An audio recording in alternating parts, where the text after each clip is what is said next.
Olá, olá, caros alunos, sejam bem-vindos ao Ponto dos Concursos. Meu nome é Jean Peter, sou professor aqui no Ponto. Meus queridos, tradicionalmente leciono aqui no Ponto o Direito Constitucional e agora terei a felicidade também de lecionar atos de ofício para o oficial de apoio judicial, do Tribunal de Justiça do Estado de Minas Gerais. Essa matéria que é tão relevante para o cargo que você exercerá perante o Tribunal de Justiça do Estado de Minas. Basicamente, nós veremos normas atinentes a processo e procedimento, beleza?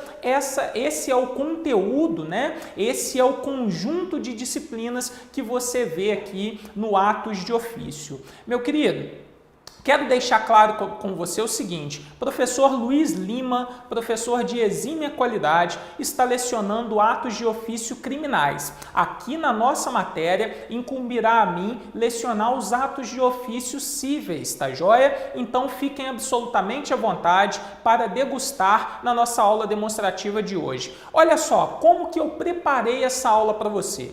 Eu farei um espelho do edital com você, Então veremos aqui o que nós poderemos esperar nos atos de ofício cíveis, tá joia? Em termos de conteúdo, especificado direitinho, conforme vem no seu edital, para facilitar o seu acompanhamento. Mas na aula de hoje, meus amigos, eu não entrarei precipuamente no conteúdo do edital. Eu prepararei o terreno para que você abra a sua mente para os atos de ofício. Basicamente, veremos aqui normas atinentes a direito processual civil. Então, é interessante que você conheça principalmente as normas elementares, as normas essenciais a respeito de processo, para depois sim enfrentarmos aí com sangue nos olhos a disciplina atos de ofício, beleza? Vem comigo para o quadro. Olha só, meus queridos. Lembrando que atos de ofício cíveis vocês verão comigo, enquanto atos de ofício criminais vocês verão com o professor Luiz Lima, tá joia? Olha só, meus queridos, atos de ofício para oficial de apoio judicial, Olha quanta coisa que temos para ver. O primeiro item já inicia com processos, conceitos, espécies, tipos de procedimento, e aí começa em distribuição, autuação, registro, normas que nós veremos aí na aula específica. Segundo tópico, termos processuais cíveis, criminais, autos, conceitos, conteúdo, forma e tipo. Lembrando que os criminais serão vistos aí com o professor Luiz Lima, tá joia? Atos do juiz. Quais são os atos que um juiz pratica durante um processo judicial? Uma sentença, decisão interlocutória, despachos, veremos acórdãos também, que são decisões proferidas em âmbito de tribunal, tá joia? Item 4, atos processuais. Veremos as formas dos atos, as nulidades, classificação, publicidade dos atos, processos que correm em segredo de justiça, uma vez que a regra é a publicidade dos processos, então os que correm em segredo de justiça são as exceções, tá ok? Item 5, citação, intimação. Vamos ver quais são as diferenças entre citação e intimação num processo judicial, tá ok? O 6, prazos. Vamos ver quais são os prazos aí na legislação civil, processual civil, o conceito, o curso, como que ocorre os prazos para as partes, para os juízes, para os servidores. Vamos verificar como é que ocorrem os prazos no recesso, tá ok? Item 7, apensamento de autos. Vamos ver quais são os procedimentos, os requisitos, vamos ver a execução provisória, isso é fundamental aqui para a gente. Autos suplementares, obrigatoriedade, peças, guardas, vamos verificar custas e emolumentos, distribuição de feitos, critérios para distribuição, escala de valores, condições a serem observadas na distribuição da petição inicial, as exceções, distribuição de feitos por dependência e vamos ver procedimentos nos juizados especiais cíveis, tá ok?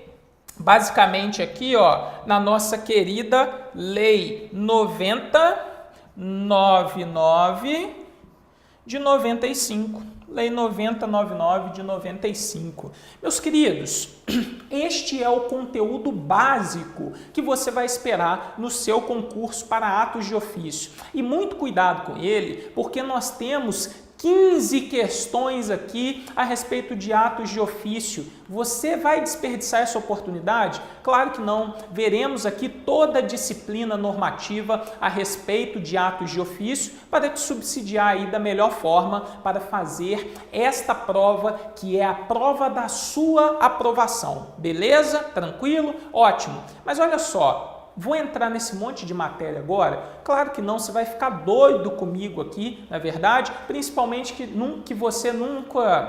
se você nunca viu as normas atinentes a atos de ofício. O que é ato de ofício? Para que serve? Onde que eu aplico isso? Meus queridos, obviamente, eu não vou jogar essa carga de conteúdo em você agora, mas eu preciso falar com você a respeito de duas coisas, a respeito de processo e a respeito de Lei 13.105 de 2015, também conhecido como Novo Código de Processo Civil. O Novo Código de Processo Civil, ou também chamado Novo CPC, vai ser o instrumento de estudo que nós utilizaremos aqui, tá joia? Muitas das questões que vão ser extraídas a respeito de atos de ofício estão reguladas no Código de Processo Civil. Então, quando nós vemos atos de ofício, você, na verdade, está vendo o quê? Disciplinas de um procedimento que são reguladas por uma norma processual. Tranquilo? Beleza? Olha só. Antes de você entrar especificamente na Lei 13.105 de 2015, chamada de Novo CPC, ou Novo Código de Processo Civil, você tem necessariamente que saber o que é processo. Se você não souber o que é processo, você não vai saber para que serve uma lei processual. Meus queridos, e necessariamente, quando nós partimos para o conceito de processo, antes dele, nós precisamos lembrar da Constituição Federal. Ah, Jean, mas isso é aula de direito constitucional? Claro que não, mas o processo, ele necessariamente é aplicado conforme as disciplinas da Constituição Federal. E por quê, meus amigos? Porque a Constituição é a lei máxima no Estado brasileiro. A Constituição é a norma fundamental no Estado brasileiro. E a nossa Constituição atribui ao Estado o exercício da função jurisdicional. O que é exercer a função jurisdicional? É dizer o direito, é julgar o caso que é levado ali ao judiciário, né? Nós temos, portanto, o Estado exercendo a jurisdição, exercendo o poder de dizer o direito por meio do poder judiciário. Ora, e qual que é o veículo, qual que é o instrumento que o Estado utiliza para exercer a jurisdição? É o que a gente chama também de prestar a tutela jurisdicional. O Estado utiliza o processo. O processo, meus amigos, é um instrumento que o Estado dispõe, que o Estado utiliza para prestar a tutela jurisdicional, para dizer o direito, tá ok? Mas perceba, se o processo é esse instrumento, ele não é um fim em si mesmo, não é verdade? Ele é um meio que tem que ser adequado, que tem que ser pertinente, que tem que ser capaz para entregar às pessoas, num tempo razoável, o direito que elas vão buscar no Poder Judiciário, ou a reparação daquele direito que foi violado e elas vão atrás por meio, né, do Poder Judiciário. Então, verificamos que a Constituição tem uma relação inerente, né, com o processo. O Estado, ao prestar a jurisdição, ao prestar a tutela jurisdicional, necessariamente ele vai estar vinculado à Constituição Federal. Na Constituição Federal, meus amigos, nós temos o artigo 5º. O artigo 5º traz os direitos e garantias individuais, direitos e garantias individuais. Nós temos como normas de processo diversos princípios previstos lá na Constituição. Significa que lá no artigo 5º tem várias normas jurídicas que necessariamente deverão ser observadas pelo juiz quando da aplicação do processo. E galera, a Constituição é tão importante que essa lei 13.105 de 2015, conhecida como Novo Código de Processo Civil, no seu artigo 1º já fala que o processo vai ser orientado conforme as diretrizes da Constituição. Tá ok? Então você tem que entender uma coisa. A Constituição vai ser o veículo, né? Vai ser a carta normativa que vai fundamentar toda a atuação do Poder Judiciário por meio do processo. E o que é o processo? O processo é esse instrumento que serve para o Estado prestar a tutela jurisdicional, dizer o direito, tá joia? Conceder aí a atividade, a prestação jurisdicional à sociedade. Beleza, meus amigos? Agora pensa bem, se esse processo é esse instrumento tão importante, tão relevante para o Estado, ele pode ser inadequado? Ele pode ser ineficiente? Ele pode ser incapaz de atender à finalidade para a qual ele existe? Claro que não. Então perceba que o Estado deve ser instrumentalizado com mecanismos eficientes para satisfazer esse comando constitucional de adequada prestação da tutela jurisdicional. Por isso, com esse foco, com esse objetivo em prestar a tutela jurisdicional de forma mais adequada, é que surgiu o novo Código de Processo Civil. O novo Código de Processo Civil, a Lei 13.105 de 2015, foi pensado justamente para dar mais efetividade às normas constitucionais. Ele foi pensado para realizar de forma mais efetiva a prestação da tutela jurisdicional, para que o Estado fosse mais eficiente em construir a resolução dos conflitos de interesse na nossa sociedade. Mas o Código de Processo Civil vai mais além, ele ressalta a importância de as partes construírem uma resolução para aquele conflito, seja por meio da conciliação, seja por meio da mediação, seja por meio da arbitragem. As partes gozam, portanto, de uma maior participação no processo regulado por meio dessa lei 13.105 de 2015, conhecido como novo Código de Processo Civil. Tá ok, meus queridos? Então nós vamos ver um diálogo imediato entre a Constituição Federal e o novo Código de Processo Civil para que o processo atinja a sua finalidade, para que o processo seja capaz, seja eficiente de resolver os conflitos de interesse na nossa sociedade brasileira. Ok? Vem comigo para o quadro, olha só. Então nós temos aqui que a jurisdição é exercida pelo Estado por meio do Poder Judiciário para prestar, para dizer o direito, para decidir um conflito de interesses que seja submetido ao Poder Judiciário. E a jurisdição, ela é realizada por meio de um processo judicial, que é o veículo, que é o instrumento através do qual o Estado exerce esta competência. Agora, nós precisamos ter uma observância clara que a Constituição possui no artigo 5º diversos princípios processuais, princípios que necessariamente vão ser observados nesta resolução de conflitos, nessa atuação do Estado. Olha o primeiro princípio, devido processo legal. O devido processo legal é um princípio que a gente chama de supraprincípio, um princípio base, O princípio do devido processo legal, ele tem duas vertentes, uma vertente substantiva vinculada vinculadas à razoabilidade, à proporcionalidade e uma vertente formal informando que as regras devem ser cumpridas. A regra processual deve ser observada. É conhecer as regras do jogo e elas serem observadas. Tranquilo? Deste princípio devido processo legal, princípio tão básico na relação processual, defluem princípio do contraditório, princípio da ampla defesa. Vem comigo para o quadro, vamos marcar aqui, ó.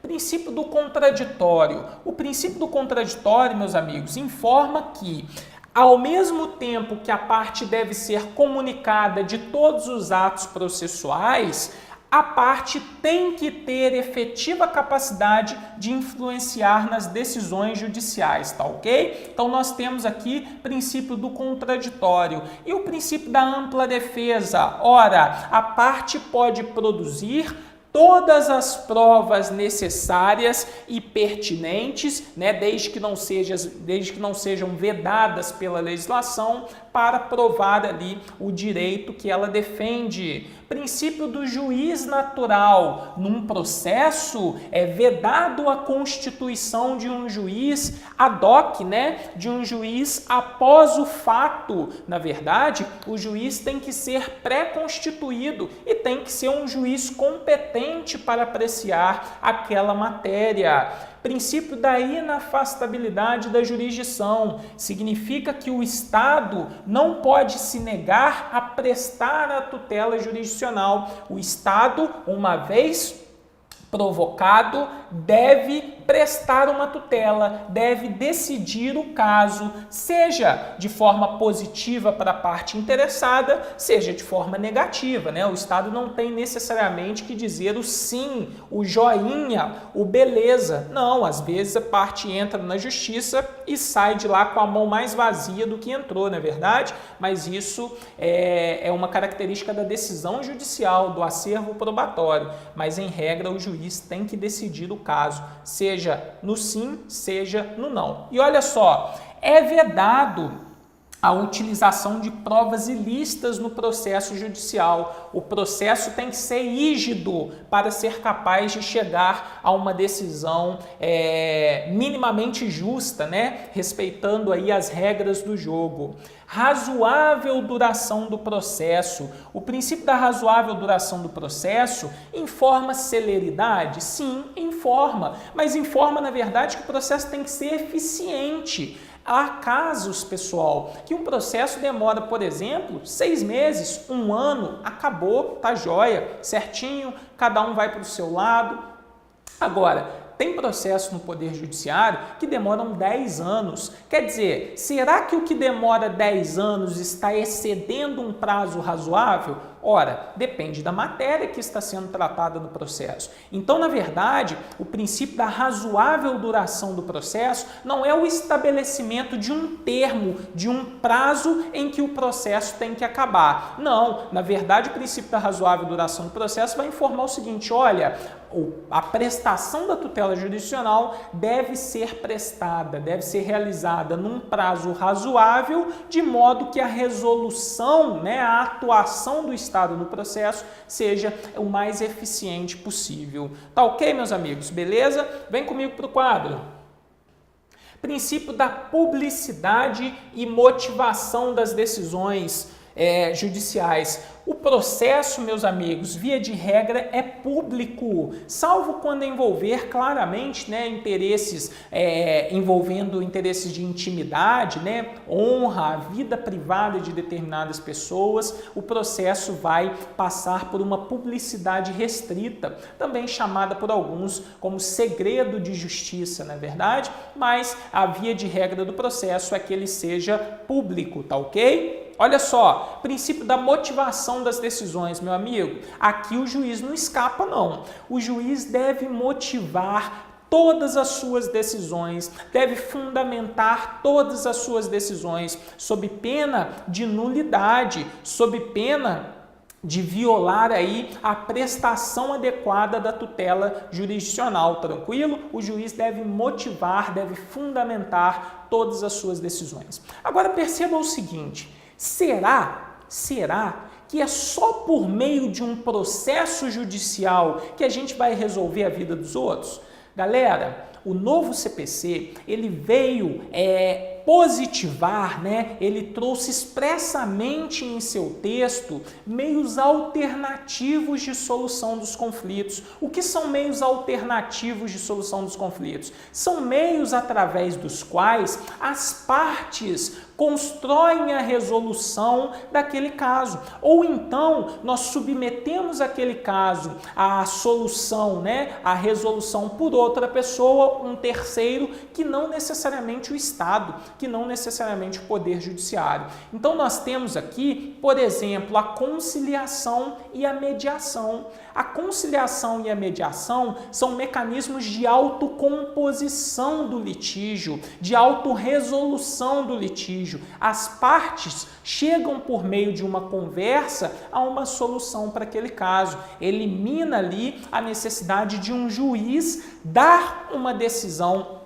judicial, tá joia, meus amigos? E olha só, a decisão judicial ou o processo, né, em si, uma vez distribuído, ele segue ali o princípio da inevitabilidade. Você está submetido àquela decisão que for proferida naquele processo. Então, muitas das vezes é melhor que você construa com a outra parte uma solução consensual, uma solução amigável. E aí, meus amigos, mediação e conciliação, por mais que sejam mecanismos de autocomposição, vêm das próprias partes, eles não se confundem.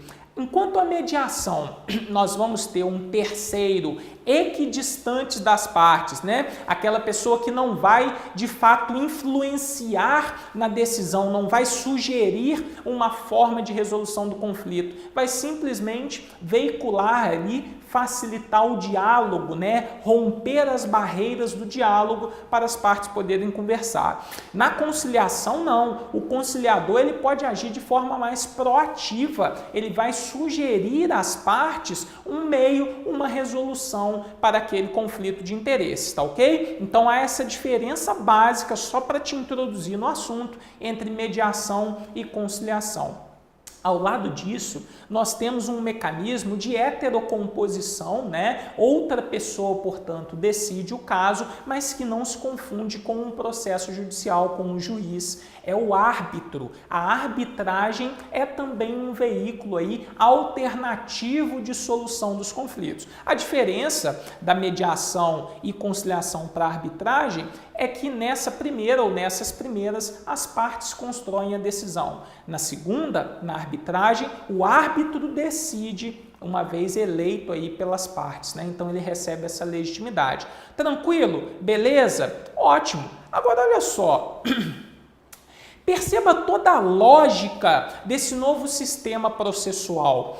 O novo CPC surgiu como um reclamo de maior eficiência, como um reclamo de que o processo realmente fosse um mecanismo de resolução das situações conflituosas em que o Estado tenha que decidir. Então, o Estado tem que ser eficiente, não é verdade? O Estado tem que ser eficiente. Meus queridos, o novo CPC veio com uma roupagem que permite uma maior participação das partes, que permite uma maior colaboração entre os atores processuais. Todo mundo tem que agir com boa fé, todo mundo tem que agir com lealdade, todo mundo tem que colaborar no processo para que seja possível uma decisão de mérito, para que seja possível que o juiz colha as provas necessárias e ao final decida o mérito da causa, seja para um lado, seja para o outro. O que é decidir o mérito da causa, pessoal? Resolver aquele conflito de interesses que está submetido a ele.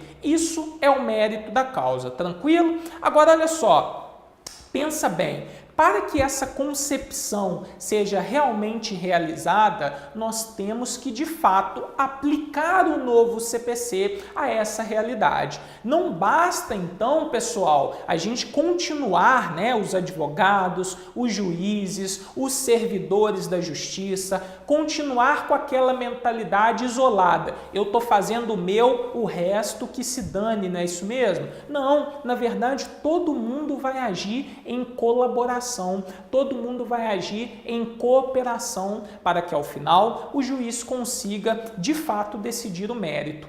E mais, o processo tem que ser tão eficiente a ponto de não bastar apenas resolver o mérito, dizer que o A está certo e o B está errado. Não, o processo ele tem que ser adequado para satisfazer aquela pretensão. Então, o juiz reconheceu o direito, ótimo, vamos adequar o processo a uma realidade tal que seja possível dar cumprimento efetivo àquela decisão. Por isso que nós temos agora o novo Código de Processo Civil tentando sistematizar, tentando simplificar, tentando corrigir diversas distorções da legislação antiga para que o processo judicial consiga, de fato, resolver o conflito quando não seja possível por meios alternativos, de forma eficiente, adequada, garantindo, portanto, aí o Estado, mecanismos para resolver esse conflito e, de fato, prestar a integral tutela jurisdicional. Bom, então, vem comigo para o quadro.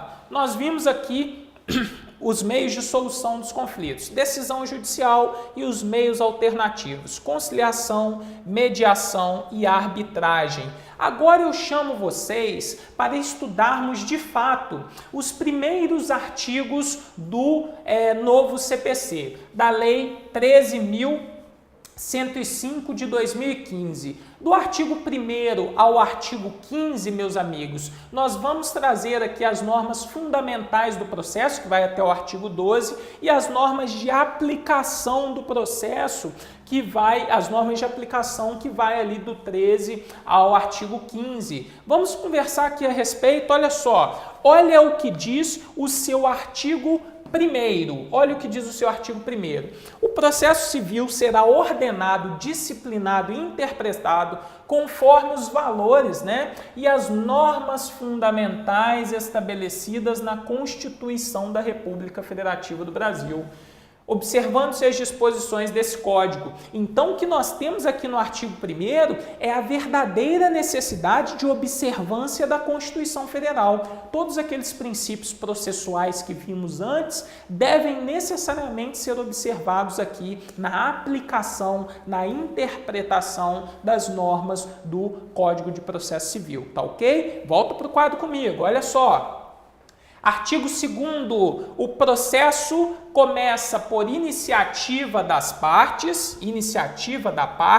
e se desenvolve pelo impulso oficial, salvo as exceções previstas em lei. Meus queridos, aqui nós temos dois princípios. O princípio dispositivo, que fala que o processo começa com a iniciativa da parte, e o princípio inquisitivo, que fala que o processo se desenvolve por meio do impulso oficial. O processo começa, meus amigos, necessariamente por meio de uma provocação. Sabe por quê? Vigora o princípio da inércia do poder judiciário. Para começar um processo, o Estado tem que ser provocado. O Estado atua por meio da inércia nesse início. Começou o processo, passa a viger, portanto, o impulso oficial, tá ok? Vale lembrar, por exemplo, que por força do artigo 170 do novo Código de Processo Civil, o juiz pode determinar a realização de provas de ofício, justamente em decorrência desse impulso oficial. Tranquilo? Beleza? Grave então aqui no artigo 2º, nós temos primeiro o princípio dispositivo, logo em sequência o princípio inquisitivo, o princípio do impulso oficial. Beleza? Volta para o quadro. Olha só. Artigo 3º. A lei, na verdade, não se excluirá da apreciação judicial ameaça ou lesão a direito. Meus queridos, aqui nós temos o princípio da inafastabilidade da prestação jurisdicional, também conhecido como princípio do acesso à justiça. Esse princípio está expressamente previsto lá no artigo 5º, inciso 35 da Constituição. A lei não excluirá da apreciação do poder judiciário lesão ou ameaça a direito. Aqui ele está simplificado, reproduz justamente o mandamento constitucional de que o Estado deve sim prestar a tutela jurisdicional. Beleza? Tranquilo? Volta para o quadro comigo. Olha só. Artigo, aí continuamos nos parágrafos, né? É permitida a arbitragem. Olha só, parece até conflitante, né? Ora ele fala na apreciação judicial e aí logo no parágrafo 1º ele fala da arbitragem. Na verdade, meus amigos, é apenas a previsão da arbitragem como meio aí alternativo de resolução dos conflitos, tá? Parágrafo 2º. O Estado promoverá sempre que possível a solução consensual dos conflitos. Nós podemos aplicar aqui os mecanismos da conciliação, a mediação ou outros métodos de solução consensual que deverão ser estimulados por juízes, advogados, defensores públicos, membros do Ministério Público, inclusive no curso do processo judicial. Meus amigos, nós temos a cultura do litígio, a cultura da briga, a cultura de travar com espadas em audiência. Isso não existe mais. Temos todos que atuar com cooperação para que seja resolvido o problema e não criar outro. É muito comum, né, muitas vezes, nós acompanhando clientes em audiência, nós podemos verificar o cliente fica ansioso e quando ele vê dois advogados que representam partes contrárias conversando, ele fica doido, ele acha que está todo mundo querendo passar a perna nele e na verdade isso não acontece, isso não corresponde à realidade.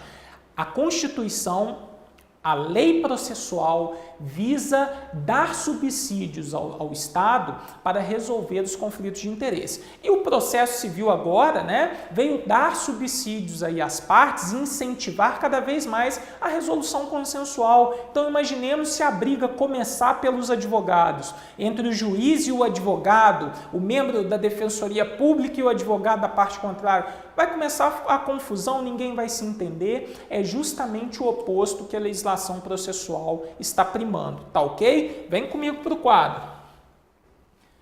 Artigo 4º. As partes têm o direito de obter em prazo razoável solução integral de mérito, incluída a atividade satisfativa. Meus amigos, o prazo razoável aqui, né, dá aquela ideia de celeridade, que está lá no artigo 5º, inciso 78, mas eu preciso que você entenda que o processo, na verdade, ele tem que ser célere no prazo adequado para decidir de forma eficiente.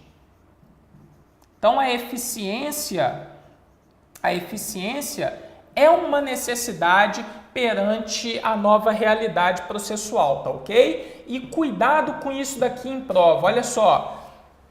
As partes têm o direito de obter em prazo razoável a solução integral do mérito, incluída a atividade satisfativa, incluída a possibilidade de você executar e receber aquilo que você conquistou por meio da decisão judicial. Questão de prova gosta de te confundir aqui. Ele fala que a atividade, né, que a decisão de mérito, né, a prestação integral do mérito, não inclui a atividade satisfativa, que é efetivamente você receber aquilo que ganhou. E isso não é uma verdade, tá joia? A prestação integral do mérito inclui aí você receber aquele bem, né, que foi reconhecido aí como de direito, tá joia? Volta para o quadro comigo. Deixa eu só apagar aqui o eficiência para a gente olhar o artigo 5º. Vamos lá.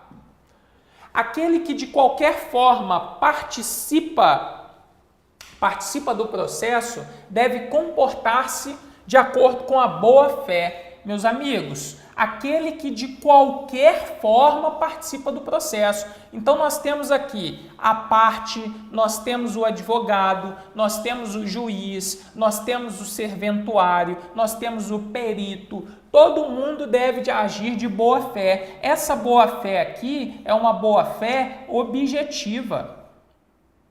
É uma boa fé objetiva. O que quer dizer uma boa fé objetiva no processo? Um padrão ético. um padrão ético mínimo.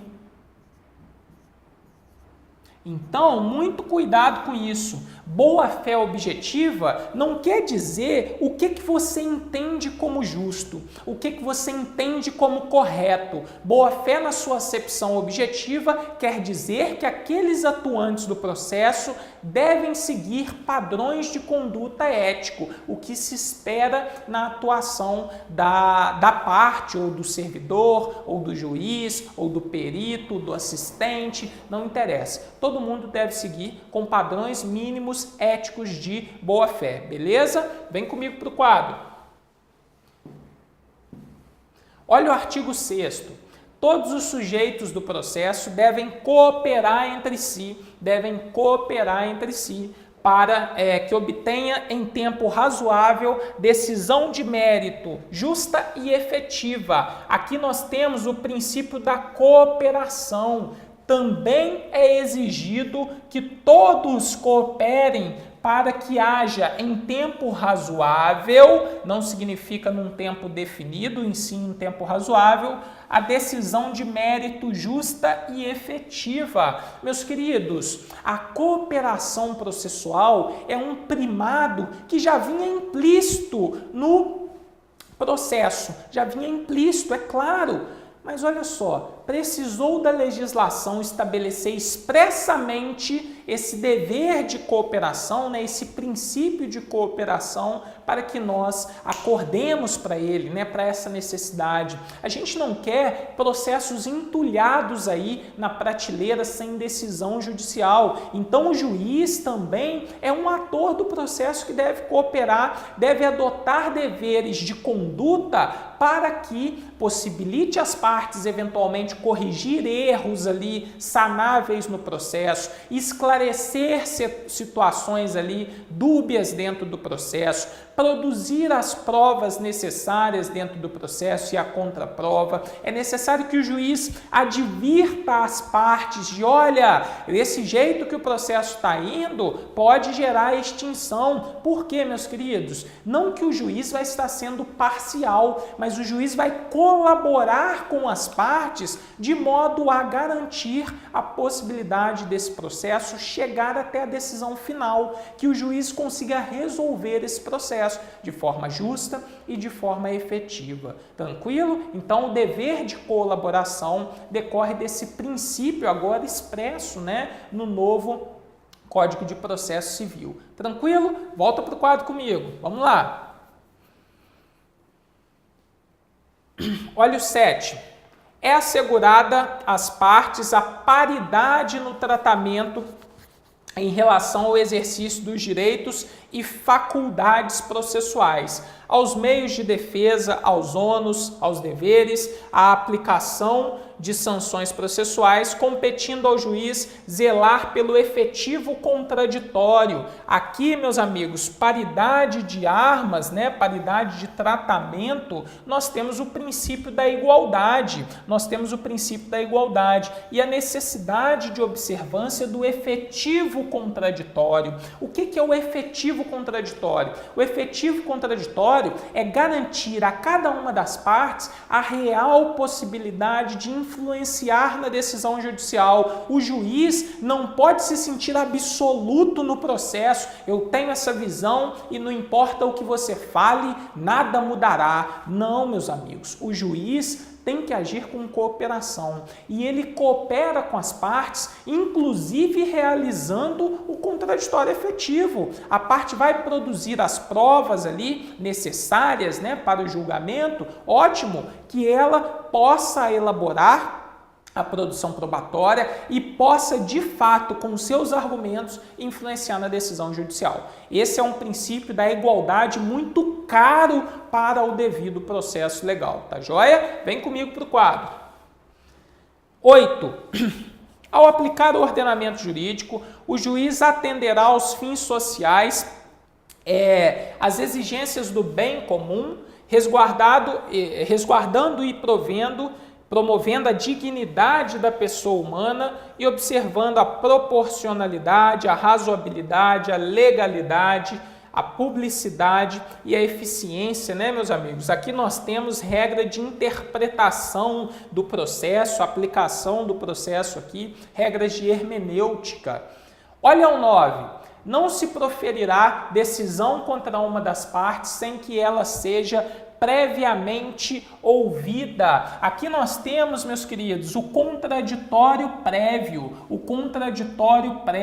ou seja, para que uma parte tenha uma decisão contra os seus interesses, é necessário, em regra, a prévia oitiva. Agora, cuidado, será que em todos os casos nós poderemos dar à parte a oportunidade de falar antes de dar uma decisão judicial? Não. Imaginemos um caso, só para você sedimentar, em que uma pessoa ingresse com uma ação judicial pleiteando a internação no hospital para fazer uma cirurgia cardíaca de urgência sob pena de morte. E nessa ação judicial, a pessoa peça uma tutela de urgência antecipada de natureza satisfativa, para que o juiz determine ao hospital que autorize a internação da pessoa e realize a cirurgia, porque senão essa pessoa vai morrer. É possível ouvir o hospital antes de dar essa decisão? Não, é uma tutela de urgência, é uma tutela que não pode resguardar ali a possibilidade de oitiva prévia, sob pena de gerar, por exemplo, a morte dessa pessoa que está buscando a prestação jurisdicional, tá ok? Então, em algumas situações, como por exemplo, tutela de urgência, tutela de evidência, pode ser proferida uma decisão contra o interesse da parte sem essa oitiva prévia. É a exceção ao princípio do contraditório prévio ali, tá joia? Beleza? Vem comigo para o quadro. Então nós temos aqui, ó, o disposto no caput não se aplica, nós não aplicaremos a tutela provisória de urgência, as hipóteses de tutela de evidência e as decisões previstas no artigo 701. Bom, isso não é tema da aula de hoje, então não vamos aprofundar. Olha o que diz pra gente o artigo 10, meus amigos. O juiz não pode decidir em grau algum de jurisdição, seja aqui, portanto, seja no tribunal, com base em fundamento a respeito do qual não se tenha dado às partes a oportunidade de manifestar, ainda que se trate de matéria sobre a qual deva decidir de ofício. Meus amigos, revolução no processo civil brasileiro. Revolução no processo civil brasileiro. Era muito comum o juiz falar o seguinte: olha, decido da forma tal, se quiser recorre. Principalmente quando se tratava de matéria de ofício, matéria que ele poderia decidir de ofício. Normalmente matérias de ordem pública, em que o juiz pode decidir independentemente de provocação de ninguém. Aí veio o novo Código de Processo Civil e falou: juiz, não pode a surpresa para as partes, não. Você tem que dar a oportunidade para que ela se manifeste para depois decidir, ainda que seja matéria de ofício. Então, ainda que seja aquelas matérias que o juiz pode decidir independentemente de provocação das partes, necessariamente será aberta a possibilidade ali de manifestação para que se observe o contraditório efetivo. Tranquilo, meus amigos? Aqui é o princípio da não surpresa, tá? Na verdade, não deveria ser aí uma surpresa para a gente a existência dele, mas na prática, realmente, até a vigência do novo Código de Processo Civil não era aplicado. Os juízes simplesmente, na maioria das vezes, decidiam, inclusive, matérias de ordem pública, sem abrir a possibilidade de manifestação da parte. Beleza? Volta para o quadro comigo, ó. Vamos avançar. 11. Todos os julgamentos dos órgãos do Poder Judiciário serão públicos, né? E fundamentadas todas as decisões sob pena de nulidade. Nulidade. Meus amigos, o juiz, ele tem que realmente motivar as suas decisões, fundamentar as suas decisões. Por que que ele está interpretando aquela causa daquela maneira? Por que que ele não acolheu os argumentos daquela parte? Por que que ele não considerou aquela prova produzida nos autos? Ora, o juiz ele tem que fundamentar a decisão. Muitas vezes aquele juiz que fundamenta a decisão, ainda que seja contra o meu interesse, me convence. E aí eu posso falar, rapaz, realmente eu não tinha razão não, olha só que decisão fundamentada, eu vou recorrer de quê ali? Não tem nada para recorrer, tá joia? Então, o juiz deve fundamentar todas as decisões sob pena de nulidade. Não basta mais aquela etiquetinha que era muito comum, né, para viabilizar a dinâmica ali, a etiqueta dando a decisão sem fundamentar. Vai ser objeto de recurso e vai ser reformada a decisão judicial. Tranquilo? Beleza? Nulidade ali geraria até a anulação da decisão judicial. Beleza? Vem comigo para o quadro. Parágrafo único. Nos casos de segredo de justiça, pode ser autorizada a presença somente das partes, de seus advogados, de defensores públicos ou do Ministério Público. Claro, né, meus amigos? Segredo de justiça aqui, também conhecido como publicidade restrita, né? Às vezes os interesses das partes envolvidos disciplinam ali uma tratativa diferenciada, de modo a assegurar que a publicidade seja limitada àquelas partes apenas. Seguinte, nós temos também o artigo 12 que traz essas normas fundamentais, mas traz ali de ordem cronológica de julgamento. Não vai ser objeto agora da nossa explanação, tranquilo? Vamos comentar rapidamente os últimos dispositivos aqui da nossa nova legislação processual. Olha o que diz o artigo 13, iniciando ali o capítulo, né, o título ali o tópico da aplicação das normas processuais. Artigo 13. A jurisdição civil será regida pelas normas processuais brasileiras, ressalvadas as disposições específicas previstas em tratados, convenções ou acordos internacionais que o Brasil seja parte. Via de regra, a legislação brasileira é aquela aplicada, salvo as exceções previstas aí em tratados internacionais ou acordos internacionais. Artigo 14. A norma processual não retroagirá e será aplicável imediatamente aos processos em curso. Olha aqui, galera. Imediatamente as normas do novo Código de Processo Civil são aplicadas. Então, meu querido, se você teve uma sentença judicial, se você teve uma sentença judicial cuja publicação se deu após a vigência do novo CPC, após 18 de março de 2016, nós vamos aplicar o sistema recursal do novo CPC. O STJ já sedimentou essa ideia nos enunciados 2 e 3 da sua jurisprudência. Tranquilo? Se a sentença foi publicada até 17 de março de 2016, você aplica a sistemática recursal do CPC revogado, do CPC antigo. Beleza? Vamos lá.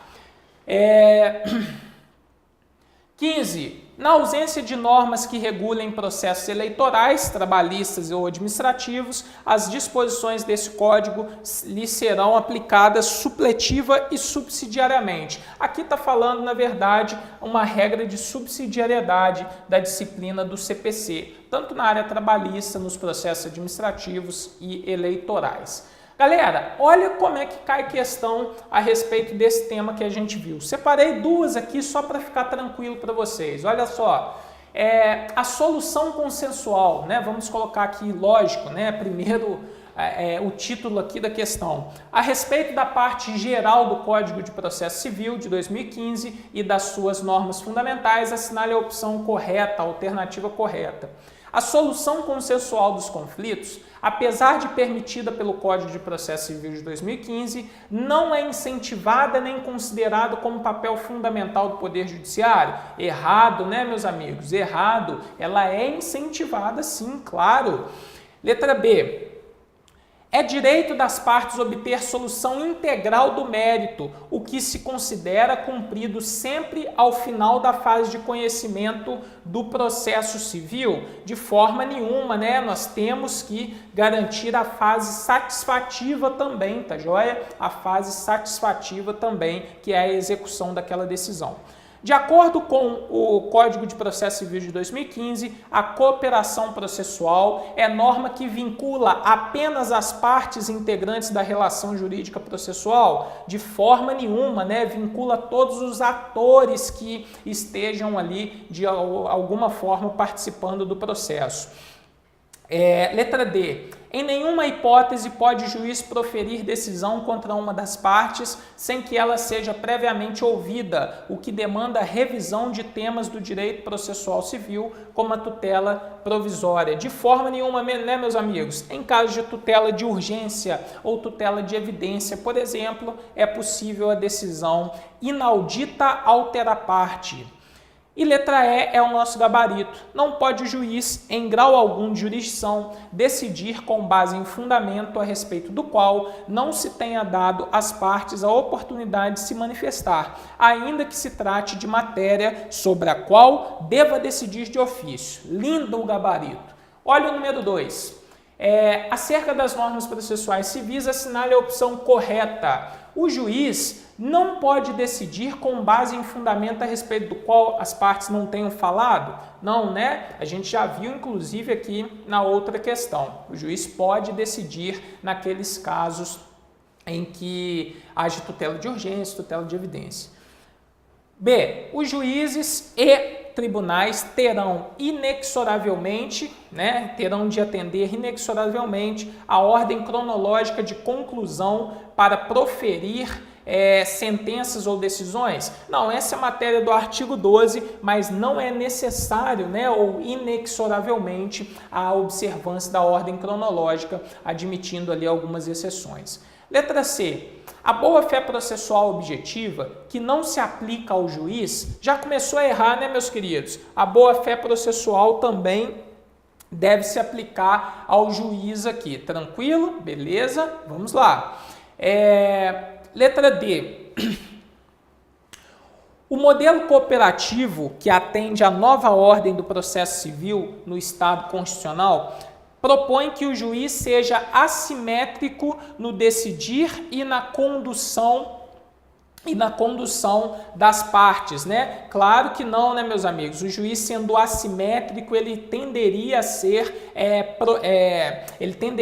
parcial na sua decisão, Ele tem que estar claramente equidistante das partes, tá joia? Vamos lá. O contraditório substancial tem por escopo propiciar à parte a ciência dos atos processuais, bem como possibilitar que elas influenciem na formação da convicção do julgador. Maravilha! Maravilha! Esse é o nosso gabarito, é o contraditório substancial, tá ok? O contraditório formal é a ciência ali dos atos processuais. Bom, chegamos ao final da aula demonstrativa de hoje. A minha intenção, na verdade, era te introduzir aí, no assunto do processo civil, nessa nova realidade da Lei 13.105 de 2015. Espero ver você aí no nosso curso regular e rumo à aprovação no concurso do TJMG. Fiquem com Deus, um grande abraço e até mais, galera. Valeu!